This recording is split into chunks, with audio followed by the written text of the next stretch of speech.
Today's 1-minute giant protein brownie recipe has quickly become one of my favorite snacks and desserts to make myself as I've been trying to lose a little bit of weight. I just love pairing it with some vanilla protein ice cream to make almost like a brownie sundae with it. It is so good, and it curbs my cravings for sweets and chocolate pretty much every time that I make it. Now, before we get into things, I do want to let you know that today's recipe, it is sponsored by Isopure Protein.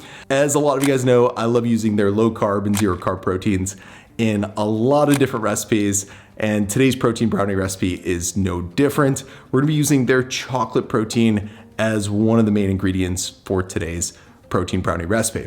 So yeah, if you want to pick up any of their protein powders, I will leave a link to them in the video description below. But yeah, this intro has been long enough, so let's not waste any more time. Let's jump right into the good stuff and make this giant protein brownie recipe. Okay, so the first thing I'm gonna do is get out some chocolate Isopure protein, and I'm gonna add 2/3 of a scoop or 20 grams of that to a bowl.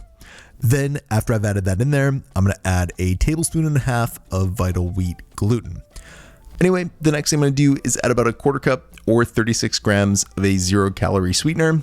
And then I'm gonna follow that up by adding a 1.5 tablespoons or 7 grams of some cocoa powder. Now, as you're seeing here, I'm gonna whisk all of my dry ingredients together until they combine. And then when they do, I'm gonna add 2 tablespoons or 30 grams of some unsweetened applesauce to them, along with 2 tablespoons or 30 grams of the milk of your choice. And then lastly, I'm gonna add an egg yolk as well. So now I'm gonna use a spatula to mix those up until a thick brownie batter forms like this. And then when it does, I'm gonna coat a 6x6 glass dish with some baking spray and add the brownie batter to it. So now that I've got all that in there, I'm gonna pop that in the micro for just a minute.